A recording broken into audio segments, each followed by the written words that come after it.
بسم اللہ الرحمن الرحیم نحمده ونصلی علی رسولہ الکریم اما بعد۔ میرے محترم بزرگ اور بھائیوں، یہ ربیع الاول کا مبارک مہینہ ہے، جس مہینے میں جناب رسول اللہ صلی اللہ علیہ وسلم اس دنیا میں تشریف لائے۔ اللہ جل شانہ کا بڑا احسان ہے۔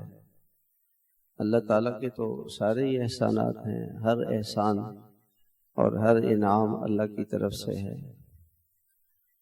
مگر اللہ تعالیٰ نے آپ علیہ الصلوۃ والسلام کا احسان ہمیں جتوایا ہے اور ارشاد فرمایا کہ لقد من اللہ علی المؤمنین، کہ اللہ تعالیٰ نے احسان فرمایا ایمان والوں پہ۔ اور وہ احسان کیا فرمایا؟ اذ بعث فیہم، چلو وہ دوسرا والا چلو اذ بعث فیہم رسولا من انفسہم، کہ اللہ تعالیٰ نے اپنا رسول بھیجا۔ تو یہ اللہ کا بہت بڑا احسان ہے، بہت بڑا کرم ہے۔ کبھی کبھی میں سوچتے رہتا ہوں، میں یہ سوچتے رہتا ہوں کہ آپ ہمارے پڑوس میں دیکھیں، 1 ارب اور 40 کروڑ سے زیادہ آبادی ہندوستان کی ہے، اور 1 ارب 40 کروڑ یہ چین کی آبادی۔ ان دونوں ملکوں کی اتنی بڑی آبادی ہے، اور ہندوستان میں صرف 30 کروڑ مسلمان ہیں، چائنا میں کوئی 10-15 کروڑ مسلمان ہوں گے، باقی سب ایمان سے محروم۔ اللہ نے ہمیں ایمان دے دیا، اللہ پاک نے ہمیں اپنی معرفت دے دی، اللہ پاک نے ہمیں اپنے رسول صلی اللہ علیہ وسلم عطا فرمائے۔ یہ کتنا بڑا اللہ تعالیٰ کا ہم پر احسان ہے۔ اس احسان کا حق یہ ہے کہ ہم آپ کی غلامی اختیار کریں، آپ کی سنتوں پہ چلیں، آپ کی اداؤں کو معلوم کریں۔ حضرات صحابہ کرام رضوان اللہ تعالی علیہم اجمعین کو جناب رسول اللہ صلی اللہ علیہ وسلم سے عشق تھا، اور اس عشق کی برکت سے وہ آپ کے غلام تھے۔ جتنا عشق ہوگا، اللہ کے نبی صلی اللہ علیہ وسلم سے محبت ہوگی، اتنی آپ کی غلامی آسان۔ بس یہ آسان نسخہ ہے۔ ایک صحابی نے حضرت آپ صلی اللہ علیہ وسلم کی خدمت کی، آپ بڑے خوش ہوئے، آپ نے فرمایا کہ مانگو، کیا مانگنا چاہتا ہے؟ انہوں نے عرض کیا، یا رسول اللہ مرافقتک فی الجنت، جنت میں آپ کا ساتھ چاہتا ہوں، جنت میں آپ کے ساتھ۔ اب دیکھیں علماء نے فرمایا کہ کتنی چیزیں مانگی ہیں۔ جنت میں وہ جائے گا جو ایمان والا ہوگا، وہ ایمان مانگا اللہ سے۔ جنت میں وہ جائے گا جس کا خاتمہ ایمان پر ہو، خاتمہ ایمان پر ہو جائے، بہت بڑی نعمت۔ اس دنیا کے اندر سب سے بڑی نعمت ایمان ہے، اور اس کے بعد سب سے بڑی نعمت ایمان پر خاتمہ ہے، سب سے بڑی نعمت۔ پھر جنت مانگی اللہ کے نبی علیہ الصلوۃ والسلام سے۔ یہ دیکھیں، یہ ان سے کہ آگے جا کے نماز پڑھیں۔ فضل یہ یہاں پہ کسی کو مقرر کر دیں، وہ نمازیوں کے سامنے سے نہ گزرے، وہ کرسیاں رکھ دیں وہاں۔ تو ایمان مانگا، ایمان پر موت مانگی، پھر جنت مانگی، پھر جنت میں بھی جنت الفردوس مانگی، اور اس میں حضور صلی اللہ علیہ وسلم کا پڑوس مانگا۔ اللہ اکبر، 5 چیزیں مانگی ہیں، جو سب ساری چیزیں بڑھیا سے بڑھیا، اعلیٰ سے اعلیٰ ہے۔ اللہ اکبر۔ یہ تھی صحابہ کرام میں حضور صلی اللہ علیہ وسلم کی محبت اور آپ کے عشق اور آپ کی صحبت سے ان کو پتہ چل جاتا تھا کہ قیمتی کیا چیز، قیمتی کیا۔ حضرت امام احمد بن حنبل رحمۃ اللہ علیہ کو اللہ تعالیٰ کی زیارت ہوئی خواب میں، تو اللہ تعالیٰ سے پوچھا کہ اللہ آپ کا قرب کیسے حاصل کریں، آپ کا قرب کیسے حاصل کریں، آپ سے کیسے قریب ہو جائیں۔ تو اللہ جل شانہ نے فرمایا کہ میرا کلام پڑھنا، یعنی قرآن مجید جو اللہ کا کلام ہے اس کو پڑھنا، کہ اللہ سمجھ کر بغیر یا بغیر سمجھ کے پڑھو یا بغیر سمجھے پڑھو، اس کلام سے اللہ کا قرب حاصل ہو۔ ہم اور آپ کو کیوں زیارت نہیں ہوتی اللہ کی؟ اگر ہمیں زیارت ہو جائے تو ہم کیا کہیں گے؟ ہمیں ایک فلیٹ چاہیے نارتھ ناظم آباد میں، ڈیفنس میں ایک مکان چاہیے، ایک گاڑی چاہیے، کوئی اچھی سی سواری مل جائے۔ ہماری چونکہ ہم سب کے سامنے دنیا ہے، وہ دنیا ہی مانگتے ہیں اللہ پاک۔ اس صحابی نے کیا مانگا؟ آخرت مانگی، جنت مانگی، یہ بڑی چیزیں۔ دنیا کی کیا حیثیت ہے؟ ایک بچہ ہے، آپ اسے ٹافی دیں اور آپ اسے 1000 روپے دیں، وہ کیا چیز لے گا؟ ٹافی لے گا۔ اس کی سمجھ ہی تھی۔ ہماری سمجھ یہی دنیا ہے، بس دنیا ہے۔ بہت ترقی کر گیا فلاں آدمی، امریکہ چلا گیا، گرین کارڈ مل گیا، دنیا دوڑی چلی جا رہی۔ ہر سال لاکھوں مسلمان پاکستان چھوڑ کر، دنیا سے پاکستان چھوڑ کر امریکہ جا رہے ہیں، کینیڈا جا رہے ہیں، وہاں جا رہے ہیں، لاکھوں مسلمان۔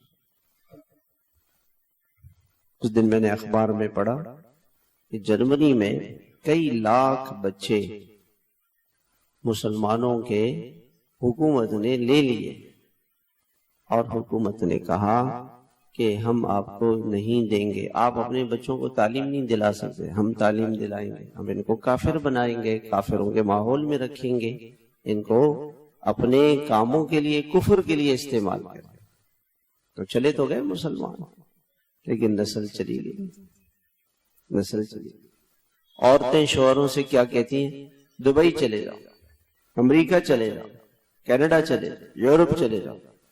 کوئی رشتہ دار ہے یورپ میں، تو اس سے کہو کہ وہ آپ کے لیے بھی ویزا بھیجے، آپ کے لیے بھی ویزا بھیجے۔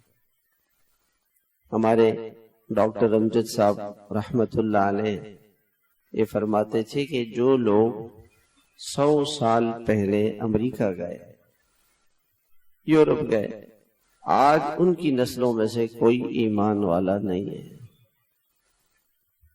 تو جب میں نے یہ بات سنی تو میں، جو لوگ امریکہ سے آتے ہیں، دوسرے ملکوں سے آتے ہیں، ملاقات ہوتی ہے، میں ان سے یہ بات ضرور پوچھتا ہوں۔ وہ مجھے بتاتے ہیں کہ اس مولانا 100 سال تو دور کی بات ہے، 50 سال پہلے جو لوگ گئے ان کی نسلوں میں سے کوئی نہیں بچا۔ وہاں اگر کوئی باپ اپنے بچے سے کہے بیٹا نماز پڑھو، بیٹا یہ نشے سے، برائیوں سے، گناہوں سے بچو، تو وہ پولیس کو فون کر دے تو پولیس اس بچے کو لے جاتی ہے، باپ کو تو جیل میں اور بچے کو بھی لے جاتی ہے، اور باپ سے کہتی ہے کہ آپ اس بچے کی تربیت تعلیم نہیں کر سکتے، ہم اس کو اپنی تعلیم میں، ہم اس کو اپنے ماحول میں رکھیں گے، ہم اس کو کافر بنائیں گے۔ تو مسلمان اس انتظار میں امریکہ کا ویزا مل جائے، وہاں پیسے ملیں گے، وہاں دنیا ہوگی، دنیا سامنے ہے۔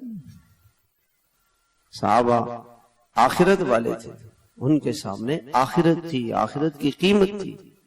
وَلَدَارُ الْآخِرَةِ خَيْرٌ، آخرت کا گھر بہت قیمتی ہے، سب سے اچھا ہے۔ خیر اس میں تفضیل کا صیغہ ہے، بل تؤثرون الحیات الدنیا والآخرۃ خیر وابقیٰ، تم دنیا کو پسند کرتے ہو، تمہیں دنیا سے محبت ہے، اور آخرت بہت قیمتی ہے اور ہمیشہ باقی رہنے والی ہے۔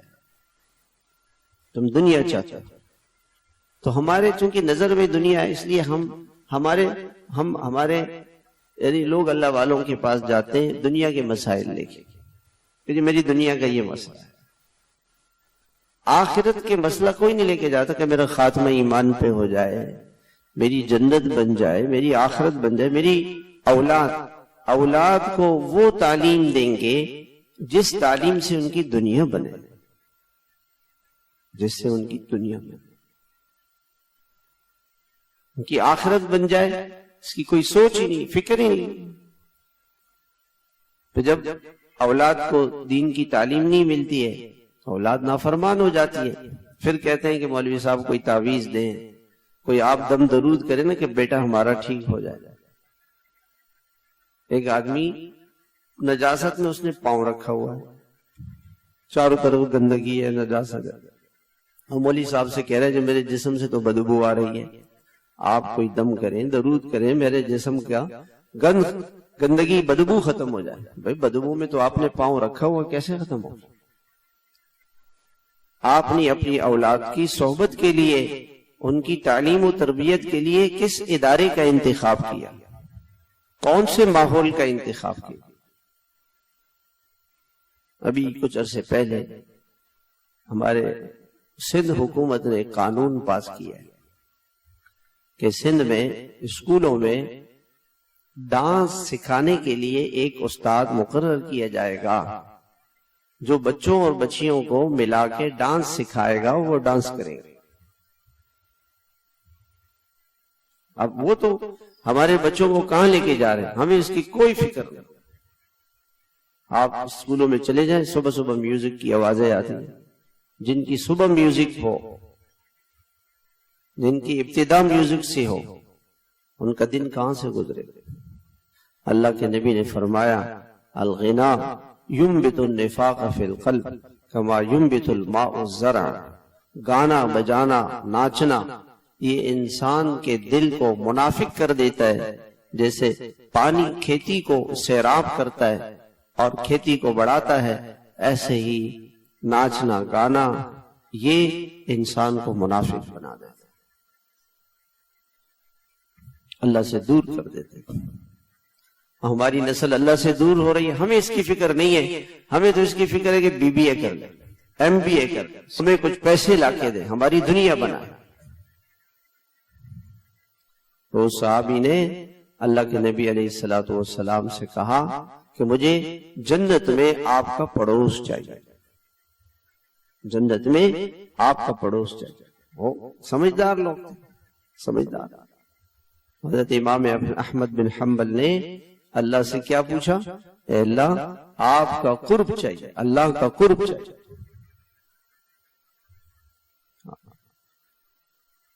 ایسے لوگ بہت کم ہیں جو یہ چاہتے ہیں کہ جی ہمیں اللہ مل جائے، ہمیں اللہ کا قرب مل جائے، ہمیں اللہ کا تعلق مل جائے، اللہ کی محبت مل جائے۔ اللہ کے رسول صلی اللہ علیہ وسلم کی محبت کیسے ملے گی، اس کی فکر نہیں، سوچ ہی نہیں، فکر ہی نہیں، ملے گی کہاں سے؟ صحابہ کرام کو لوگوں نے کہا، اللہ کے نبی علیہ السلام کے زمانے میں لوگوں نے کہا کہ ہمیں اللہ سے بڑی محبت ہے، تو اللہ تعالیٰ نے قرآن کی آیتیں نازل فرمائی اور فرمایا کہ اگر تمہیں محبت کا دعویٰ ہے تو اس کی سچائی کی دلیل کیا ہے؟ قُلْ إِن كُنتُمْ تُحِبُّونَ اللَّهَ فَاتَّبِعُونِي، اگر تمہارے اندر اللہ کے رسول صلی اللہ علیہ وسلم کی غلامی ہے تو تم اللہ سے محبت کر رہے ہو، یحببکم اللہ، پھر اللہ تم سے محبت کرے۔ ایک تو یہ ہے نا کہ ایک انسان یہ کہے کہ جی میں اللہ سے محبت کرتا ہوں، یہ چھوٹی بات ہے۔ اعلیٰ بات کیا ہے کہ اللہ پاک فرمائے کہ مجھے اس سے محبت ہے۔ اللہ فرمائے جتنی اللہ کے نبی صلی اللہ علیہ وسلم کی غلامی ہوگی، آپ کی اتباع ہوگی، یہ اللہ سے قریب ہوتا چلا جائے گا اور اللہ کی محبت کی نگاہ اس پہ پڑے گی۔ واہ، اللہ کی محبت کی نگاہ کس پہ پڑ جائے، ہاں ساری دنیا کی بادشاہت ہے، اس کی کیا حیثیت؟ اللہ کی محبت کی نگاہ کسی پہ پڑ جائے۔ اب میں اللہ کے یہاں پاس ہوں یا فیل ہوں، اور میرا اللہ کے یہاں کیا مرتبہ ہے، تو میں اپنی زندگی کو دیکھوں کہ میری زندگی میں حضور پاک صلی اللہ علیہ وسلم کی کتنی سنتیں ہیں اور کتنی سنتیں نہیں۔ آج تو سنتیں کیا، فرائض مٹے ہوئے ہیں، فجر کی نماز ضائع ہو رہی ہے، کوئی فکر نہیں، کوئی بے چین نہیں ہے، بے قرار نہیں ہے، ہائے میری فجر چلی گئی، میرا کتنا بڑا نقصان ہو گیا۔ جماعت کی نمازیں ضائع ہو رہی ہیں۔ حضرت مولانا احمد علی لاہوری رحمت اللہ علیہ ہندوستان میں تھے، انگریزوں کے خلاف تحریک چلی، حضرت شیخ الہند رحمت اللہ علیہ کی تحریک تھی، وہ گرفتار ہو گئے۔ مولانا احمد علی لاہوری رحمت اللہ علیہ بھی گرفتار ہوئے اور جالندھر میں حضرت کو نظر بند کیا، پھر وہاں سے حضرت کو لاہور بھیج دیا اور لاہور سے کہا کہ آپ باہر نہیں جا سکتے، بس لاہور میں رہیں گے۔ تو حضرت ایک چھوٹا سا گھر تھا حضرت کا، یعنی کوئی کرائے کی جگہ تھی، اس میں رہنے لگے، مکان تو تھا نہیں حضرت کا اپنا۔ ایک آدمی کو حضور پاک صلی اللہ علیہ وسلم کی خواب میں زیارت ہوئی، آپ نے فرمایا کہ احمد علی کا مکان نہیں ہے، اس کو اپنے مکانوں میں سے ایک مکان دے دیں۔ وہ آئے، حضرت کو خواب سنایا، حضرت نے کچھ نہیں فرمایا اور گھر چلے گئے۔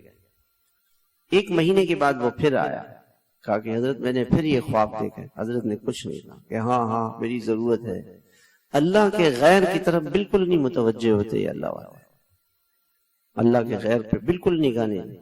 تیسری مرتبہ وہ آیا اور کہا حضرت مجھے ڈانٹا گیا ہے، آپ کو لینا ہوگا، اور مجھ سے یہ کہا گیا کہ آپ دیر کیوں کر رہے ہیں، آپ آئیں میں آپ کو اپنے مکانات بتاتا ہوں، ایک مکان آپ لے لیں۔ اس نے حضرت کو اپنے مکانات بتائے، حضرت نے کہا کہ یہ مکان ٹھیک ہے، اس مکان میں منتقل ہو گئے۔ وہاں سے نماز کے لیے آتے تھے تو راستے میں لوگ مل جاتے تھے، کوئی مسئلہ پوچھتا، کوئی بات پوچھتا، تو مسجد میں آتے آتے کبھی تکبیر اولیٰ چلی جاتی، تو اس آدمی کو بلایا اور کہا کہ بھئی مجھے مکان نہیں چاہیے، یہ مکان دور ہے اور میں مسجد کے قریب رہنا چاہتا ہوں، آنے جانے میں میری تکبیر اولیٰ ضائع ہوتی، اور اللہ کے نبی علیہ السلام کا فرمان ہے کہ جو شخص جمعے میں اور مسجد میں نمازوں کے لیے نہ جائے، جو شخص، تو وہ جہنم میں جائے، وہ جہنمی ہے، وہ شخص جہنم میں جائے۔ جمعے کے لیے مسجد نہیں جاتا، جماعت سے نماز نہیں پڑھتا، چاہے ساری رات عبادت کرے، لہذا میں مسجد کی نماز نہیں چھوڑ سکتا، گھر واپس لے لو۔ اس نے کہا حضرت یہ گھر تو آپ کو میں ہدیہ کر چکا ہوں، آپ کی مرضی ہے، آپ اس کو بیچے، کوئی دوسرا گھر لے لے۔ حضرت نے اس کو بیچا اور مسجد کے قریب گھر لے لے۔ ہم نے ایک وہ اس سے جو یہ مکانات بیچنے والے ہوتے ہیں نا، تو ان سے ہم نے کہا کہ بھائی جو گھر مسجد کے قریب ہو اس کی قیمت کہنا وہ کم قیمت کا بکتا ہے، وہ بکتا نہیں ہے۔ لوگ کہتے ہیں مسجد کی آواز آتی ہے اذان کی، ہم ڈسٹرب ہوتے ہیں۔ انا للہ و انا الیہ راجعون۔ مسلمان کی سوچ کیا ہے؟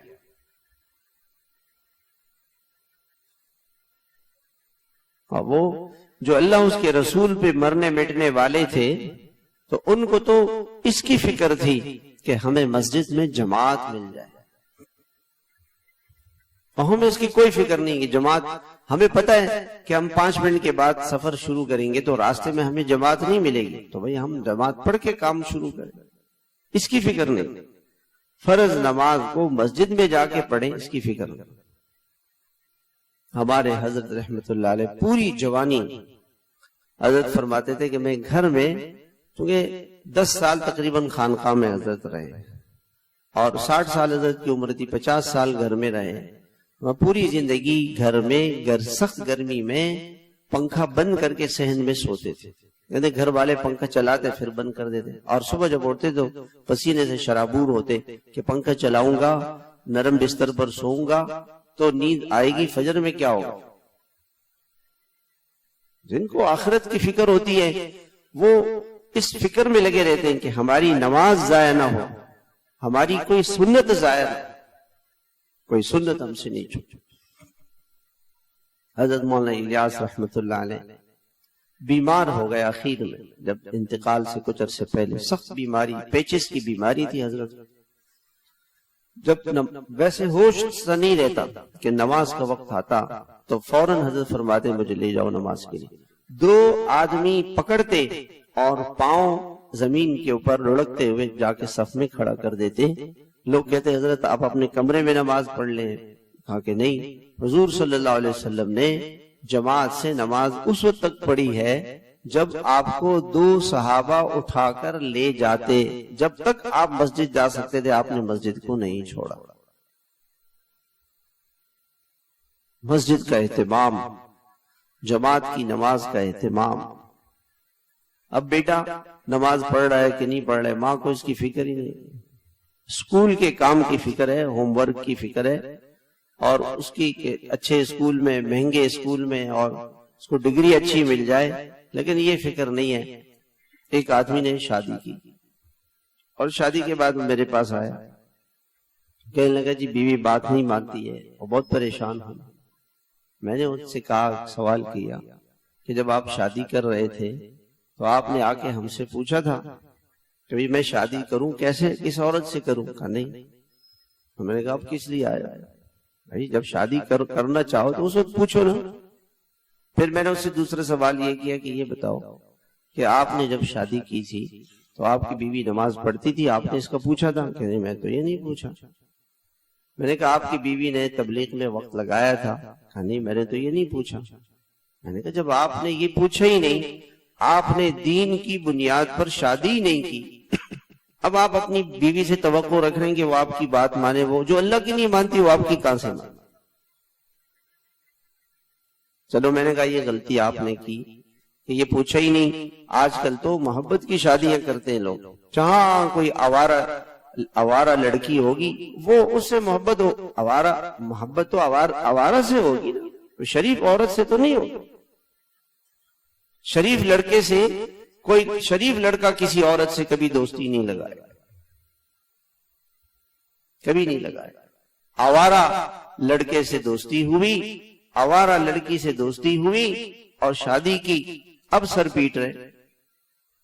سر تو آپ پیٹیں گے کہ آپ نے کس لڑکی کا انتخاب کیا اپنی نسل کے لیے. آپ نے تو اپنی نسل کو گنوا دیا، اپنی نسل کو داؤ پر لگا دیا.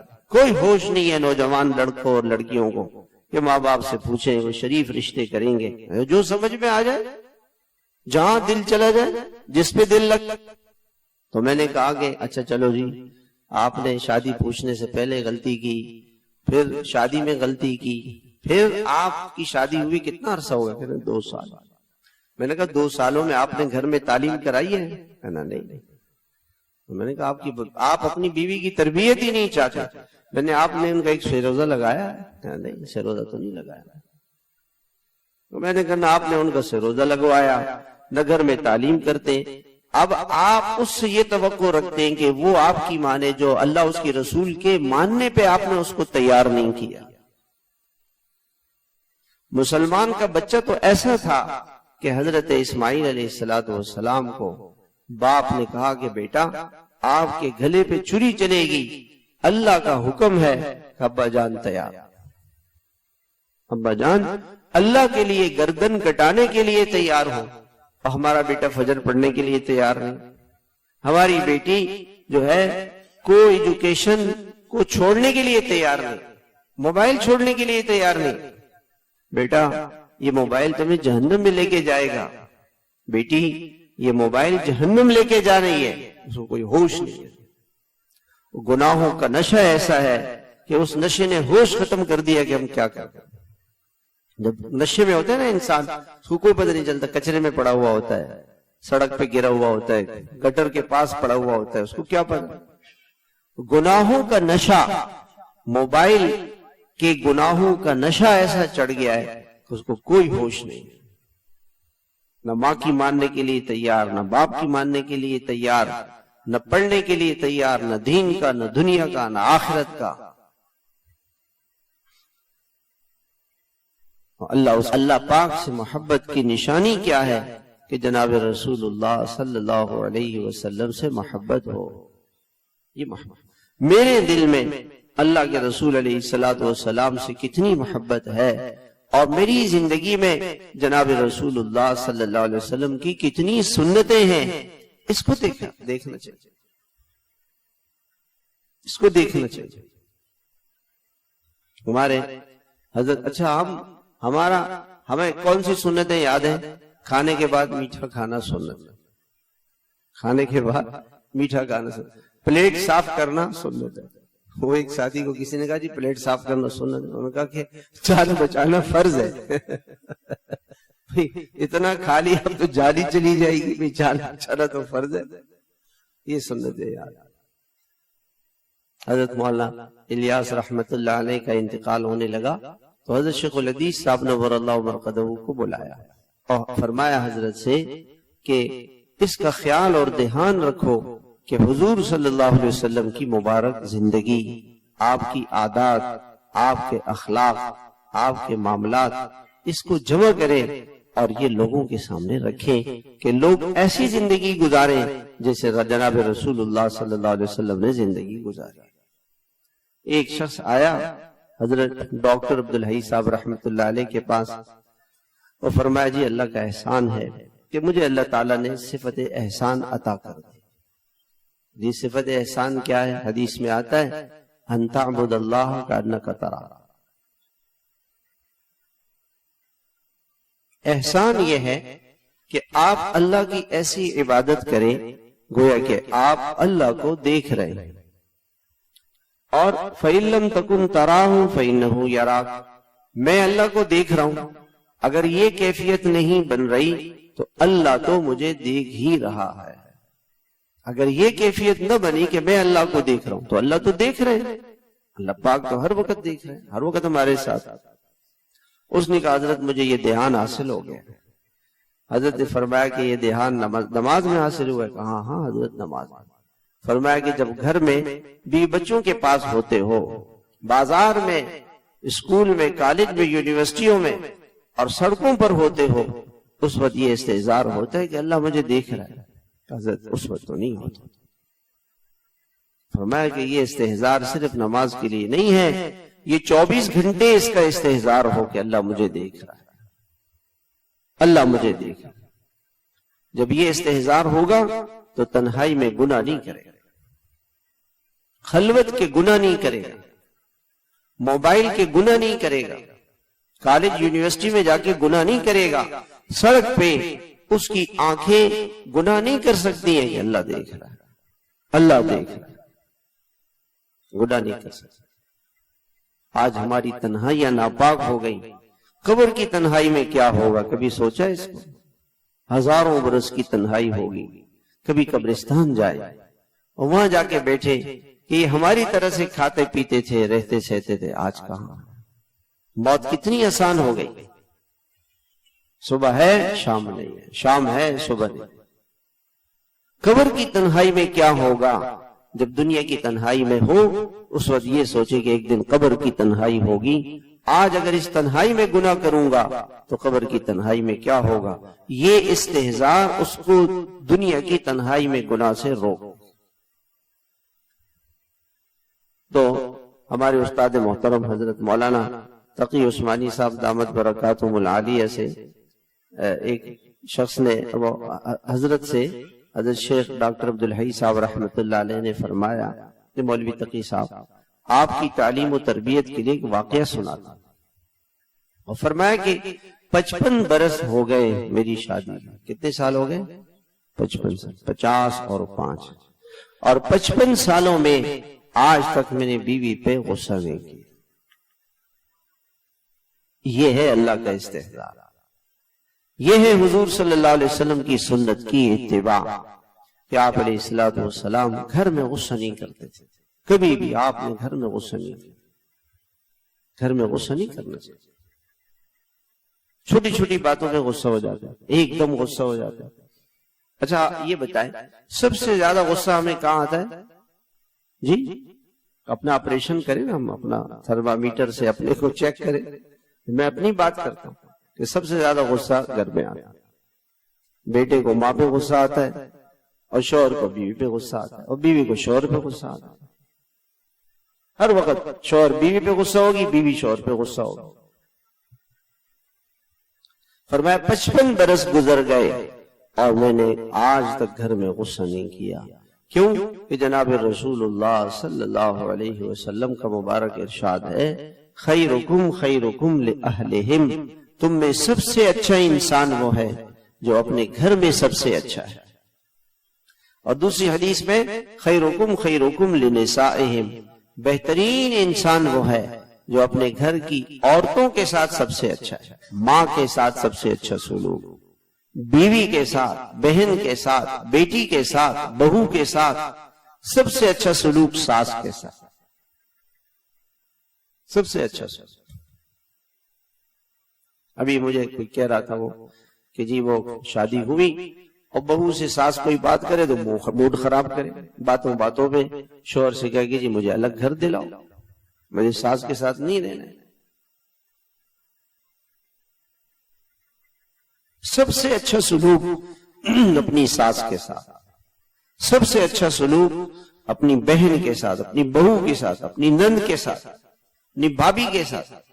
دو بھائی شادی ہو جائے اکٹھے رہنے کے لیے تیار نہیں ہے. جو اکٹھے ایک چارپائی پہ سوتے تھے، باہوں میں باہیں ڈال کے رہتے تھے، آج وہ بھائی بیویوں کی وجہ سے ایک دوسرے کا منہ دیکھنے کے لیے تیار، چھوٹی چھوٹی بات پہ لڑ رہے ہیں. کیوں کہ حضور صلی اللہ علیہ وسلم کی سیرت سے، آپ کی زندگی سے دور ہے. آپ نے کبھی گھر میں غصہ نہیں کیا. آپ صلی اللہ علیہ وسلم کو بھوک لگی، آپ گھر تشریف لائے، کہا عائشہ کچھ ہے؟ کہ رسول اللہ کچھ ہے تو نہیں. کہا دیکھو. دیکھا اس برتن میں جس میں آٹا رکھا جاتا ہے. فرمایا کہ رسول اللہ اتنا آٹا ہے جس سے ایک روٹی بن سکتی ہے. کہا وہی بنا، نہ سالن نہ چاول نہ دال نہ کچھ، چلو روٹی بنا. بھوک ہوگی تبھی تو.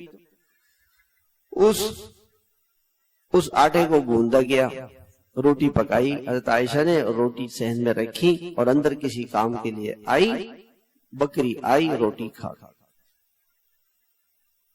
اب حضرت عائشہ پریشان کہ اللہ کے رسول صلی اللہ علیہ وسلم تشریف لائے، بھوکے، اور بڑی مشکل سے ایک روٹی ملی. اب کیا ہو؟ آپ علیہ السلام نے دیکھا تو عائشہ کو پریشان. کیا ہوا عائشہ؟ کہ رسول اللہ وہ روٹی تو میں نے بنائی تھی، بکری کھا گئی. کوئی بات، کوئی بات. میرے جیسا آدمی ہو کیا کرتا ہو؟ کیا اگلی پچھلی اور کیا چھوٹی چھوٹی باتوں پہ لوگ طلاقیں دے رہے ہیں. چھوٹی چھوٹی باتیں. ہمارے مولانا یعنی سنت والی زندگی سامنے نہیں ہے. حضرت مولانا احمد علی لاہوری رحمت اللہ علیہ فرمانے لگے کہ ایک مرتبہ گھر میں گھر والوں نے سالن رکھا سامنے. تو اس زمانے میں یوں کرتے تھے کہ عام طور سے وہ نمک جو ڈلے والا نمک ہوتا تھا، پتھر والا، وہ سالن میں ڈالا جاتا تھا تھوڑی دیر کے لیے، پھر نکال لیا جاتا تھا. تو اس سے یہ ہوتا تھا کہ سالن میں نمک چلا جاتا تھا اور پھر بعد میں دوسرے سالن میں پھر استعمال کیا جاتا تھا. تو وہ نمک کا ڈالا سالن میں رکھا گیا اور اس کو نکالنا بھول گئی گھر والے. اب حضرت نے جو روٹی کھائی تو اتنا سخت نمک کہ پریشان کہ بالکل حضرت نے کوئی اظہار نہیں کیا، روٹی کھا لی، اٹھ کے چلے گئے. بعد میں بیوی اہلیہ محترمہ نے جب سالن میں وہ روٹی ڈبوئی، کہ حضرت یہ کیسے آپ نے سالن کھا لیا؟ فرمایا ہمارے شیخ نے ہماری یہی تربیت کی ہے کہ نفس کو دباؤ، نفس کو مارو. ہم تو بیوی کی اصلاح میں لگے ہوئے، اپنے نفس کی اصلاح کے بجائے بیوی کو ٹھیک کرنے میں لگے. وہ بیوی شوہر کو ٹھیک کرنے میں لگی ہوئی اپنے نفس کی اصلاح کے بجائے. فرمایا ایک مرتبہ جو ہے گھر آیا تو گھر والوں نے غلطی سے روٹیاں جو باسی ٹکڑے تھے روٹیوں کے، غلطی سے وہ سالن کے ساتھ رکھ دیے اور گھر والے سو گئے تھے. میں آیا، اس روٹی پہ پپوندی لگی ہوئی تھی اور میں روٹی منہ میں رکھوں تو مجھے الٹی آئی. لیکن میں نے اپنے نفس کو کہا کہ نہیں، آج بھی بیوی سے کچھ نہیں کہنا ہے، اگر بھوک لگی ہے تو کھا لو. اسی روٹی کو میں نے کھایا اور فرمانے لگے یہ ہمارے اللہ والوں کی جوتیاں سیدھی کرنے کی برکت ہے.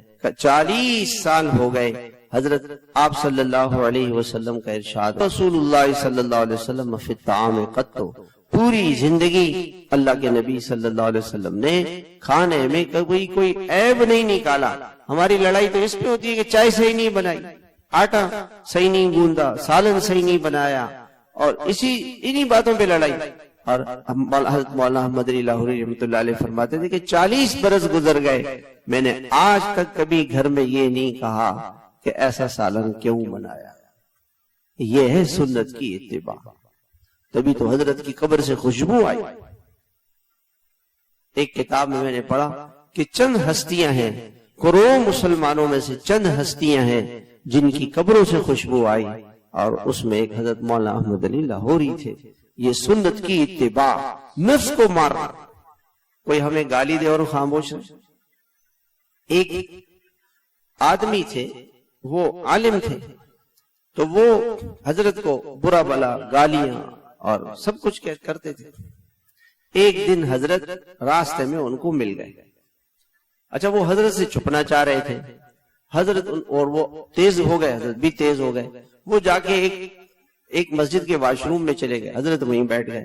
جب وہ باہر نکلے، حضرت ان سے بلغگیر ہوئے اور فرمائے کہ بھائی، وہ جو آپ کرتے ہو وہ آپ مجھے ناحق سمجھتے ہو، غلط سمجھتے ہو، وہ آپ کا اپنا ہے، لیکن میں کسی مسلمان سے میل جول نہیں بند کر سکتا. اور حضرت ان سے گلے ملے، اور اگر میرے سے کوئی غلطی ہوئی ہو تو مجھے معاف کر. وہ اتنا اس کو شرم آئی، اور اس کے بعد اس نے کبھی بھی حضرت کے لیے اپنی زبان سے کوئی لفظ نہیں نکالا. ہم کر سکتے ہیں کسی کے ساتھ ایسے؟ آپ صلی اللہ علیہ وسلم کی سنت تھی. حضرت اکرمہ ابو جہل کا بیٹا، جس آپ نے فرمایا میری امت کا فرعون موسیٰ علیہ السلام کے فرعون سے بڑا تھا. وہ کیسے؟ موسیٰ علیہ السلام کا فرعون کو جب پکڑا تو موسیٰ علیہ السلام فرعون نے کہا کہ میں ایمان لے کر آتا ہوں، میں مانتا ہوں اللہ کو.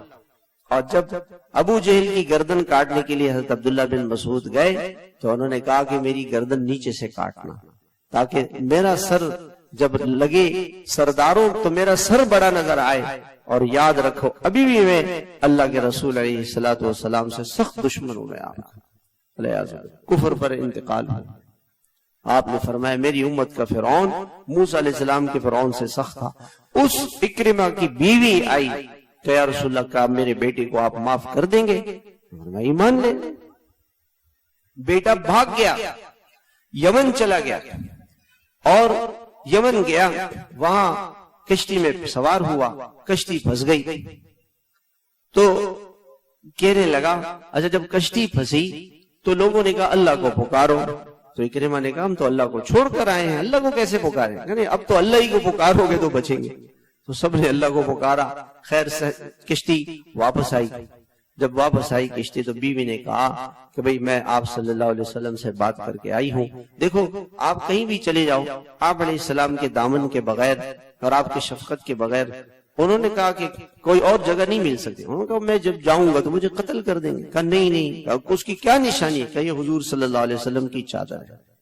آپ علیہ السلام سے اکرمہ کی بیوی نے کہا کہ یا رسول اللہ وہ تو اتنا بڑا سخت دشمن ہے آپ کا کہ آپ کی شکل دیکھنا نہیں چاہتا. مکہ فتح ہو گیا اور وہ آپ نے حکم دیا تھا کہ اکرمہ کہیں ملے تو اسے قتل کر دیا جائے. ان کو پتا تھا کہ اللہ کے رسول نے تو میرے قتل کے وارنٹ جاری کیے ہوئے. کہا نہیں، اللہ کے رسول نے مجھے چادر دی. وہ چادر لے کر آئے، اللہ کے رسول کے دربار میں پہنچے، آپ کھڑے ہو گئے، آپ نے اپنی چادر بچھائی اور کہا آؤ اکرمہ، یہ آپ کا دشمنوں کے ساتھ معاملہ. اور ہمارا کوئی دشمن بن جائے ہم تو ساری زندگی اس کو معاف کرنے کے لیے تیار نہیں ہیں. آپ صلی اللہ علیہ وسلم مکہ تشریف لائے تو ولید جو تھے یہ خالد بن ولید کے بھائی تھے، یہ مسلمان ہو چکے تھے، اور خالد بن ولید مسلمان نہیں تھے.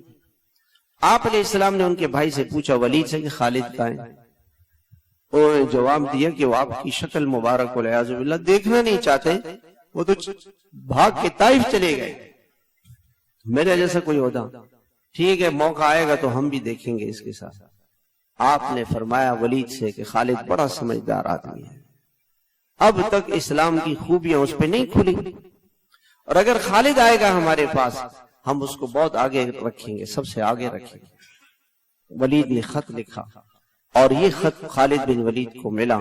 خالد بن ولید کہتے ہیں میں نے خط پڑھا، میرے دل سے کفر نکل گیا کہ یہ نبی ہے، یہ کوئی بادشاہ نہیں ہے، کوئی کمانڈر نہیں ہے، کوئی سردار نہیں ہے، کوئی دنیا کا کوئی بڑا آدمی نہیں ہے، یہ اللہ کا نبی ہے جس کا اتنا بڑا سینہ کہ ہم لڑ لڑ کے مر کے ان کے آدمیوں کو مار کے اور ساری زندگی دشمنی کر کے اور آج ہم بھاگے، وہ پیچھے سے کہتے ہیں کہ جی خالد تو بہت اچھے آدمی ہیں۔ مسلمانوں ہم نے اپنوں کو غیر غیر کہہ کے غیر کر دیا، اور اللہ کے رسول صلی اللہ علیہ وسلم نے غیروں کو اپنا بنایا۔ ہم بہو کے ساتھ رہنے کے لیے تیار نہیں ہے، ساس بہو کے ساتھ، بہو ساس کے ساتھ، نندوں کے ساتھ، بھابھیوں کے ساتھ، بھائی بھائی کے ساتھ رہنے کے لیے تیار نہیں، اور وہاں دشمنوں کو لیا جا رہا ہے۔ یہ تھی حضور پاک علیہ السلام کی زندگی۔ میں نے آپ سے کہا نا کہ حضرت مولانا الیاس رحمۃ اللہ علیہ نے حضرت شیخ الحدیث صاحب کو وصیت کی کہ حضور صلی اللہ علیہ وسلم کی زندگی کو پیش کریں، لوگوں کو بتائیں کہ آپ کی زندگی کیا تھی۔ تو میرے محترم بھائیو، ہم سب توبہ کریں، نیت کریں کہ ہم آپ علیہ السلام کی غلامی والی زندگی اختیار کریں گے۔ آپ لوگوں سے محبت کریں، کسی سے نفرت نہ کریں، کسی کی برائی کا تذکرہ نہ کریں، چھوڑ دیں۔ حضرت مولانا طارق جمیل صاحب کے بیٹے نے کہا کہ الحمدللہ ہمارے گھر میں آپس میں اتنی محبتیں ہم بیان نہیں کر سکتے، اور پورا خاندان ہم سے محبت کرتا ہے۔ لوگوں نے پوچھا نسخہ کیا ہے؟ کہ ہمارے والد نے دل میں بڑی سختی کی ہوئی ہے کہ گھر میں کوئی کسی کی غیبت نہیں کر سکتا، نہ گھر والوں کی نہ باہر کی۔ اگر ہم میں سے کوئی کہتا ہے کہ فلاں رشتہ دار، کہنے بس اب آگے بات نہ کرو، بس چھوڑ دو۔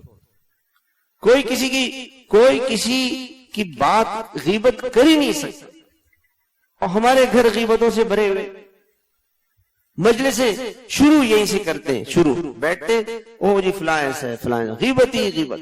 تو اس گھر میں سکون، جس گھر میں غیبت ہوگی اس میں سکون نہیں آ سکتا۔ نہ سنیں کسی کی غیبت، سنیں نہیں۔ ہمارے حضرت رحمت اللہ علیہ فرماتے تھے کہ میں اپنے شیخ حضرت سید رضی الدین صاحب سے میں نے کہا حضرت فلاں، حضرت بس بس بس بس بس بس بس آگے بات نہیں۔ کہہ رہے اتنا میں ڈر گیا، اس کے بعد کبھی پوری زندگی میں اپنے شیخ کے سامنے کسی سے بچتے تھے۔ وہ اللہ والے کیوں تھے؟ غیبتوں سے بچتے تھے۔ اور ہماری مجلسیں اس سے بھری پڑی ہیں، اس کا تذکرہ، اس کا تذکرہ، وہ ایسا ہے، وہ ایسا ہے، اسی سے ہم، اور جہاں موقع ملتا ہے ساری برائی حکومت کی۔ حکومت ایسی، ہم تو شیخ جنید بغدادی ہیں، ہم تو شیخ عبد القادر جیلانی ہیں، حکومت ہماری ایسی ہے، جیسے ہمیں ویسے ہماری حکومت ہے، جیسے ہمیں ویسی ہماری حکومت۔ حکومت آسمان سے نہیں آتی ہے۔ ہم سارے تو فرشتے بن جائیں، ولی اللہ بن جائیں، تو انشاءاللہ اللہ تعالیٰ ان ولیوں میں سے کسی ولی کو حکومت دے دے گا۔ ہم سارے بنے گناہگار، نافرمان، اللہ کی غیبتیں کرنے والے، گناہ کرنے والے، اور ہم کہ جی ہمارے سروں پہ حضرت ابوبکر اور عمر جیسے لوگ آ جائیں، ایسا نہیں ہوگا۔ یہ خدا کا ضابطہ نہیں ہے۔ کانٹے بوئیں گے تو کانٹے اگیں گے، پھول بوئیں گے تو پھول اگیں گے۔ ہم ٹھیک ہو جائیں، اپنے کو ٹھیک کریں، اپنے گھر کو ٹھیک کریں، اپنے اخلاق کو ٹھیک کریں، اپنی آنکھ کے دیکھنے کو ٹھیک کریں، اپنے کانوں کے سننے کو ٹھیک کریں، غیبت سے اپنے آپ کو بچائیں، نہ کریں کسی کا تذکرہ، اپنی زبان پہ کسی کی بات نہ لے کریں جی فلاں ایسا، چھوڑ دے اس تذکرے کو۔ ہاں، کار بیگانہ مکن کار خود راکن، اپنے میں فکر کریں کہ میں ٹھیک ہو جاؤں۔ مسائل لوگ لے کر آتے ہیں جی فلاں ایسا ہے، یہ ایسی ہے، شوہر ایسا ہے، ہم ٹھیک ہو جائیں، ہم صحیح، ہم صحیح۔ اللہ تعالیٰ بھی ہم سب کو حضور صلی اللہ علیہ وسلم کی کامل محبت نصیب فرمائے، آپ کی ہر سنت کی اتباع کرنے والا بنائے، آپ کی سنتوں کو تلاش کرے۔ میں اپنے حضرت رحمت اللہ علیہ کی خدمت میں جب بھی جاتا تھا، ہمیشہ حضرت مجھے فرماتے تھے بھائی اس سنت کی تحقیق کر کے آؤ، اس موقع پہ کیا سنت ہوگی، اس موقع پہ کیا سنتوں کا پوچھتے رہتے۔ اور میں حضرت سے ہی پوچھتا تھا کہ حضرت اس موقع کی سنت کیا ہے، وہ پوچھتے تھے، معلوم کرتے تھے۔ میرے علم میں سنتیں نہیں ہوتی تھی، حضرت کو ہوتی تھی، کہ شوق تھا، جذبہ تھا کہ سنت معلوم ہو جائے۔ ہم تو معلوم ہی نہیں کرتے بھائی۔ اللہ ہم سب کو عمل کی توفیق عطا فرمائے۔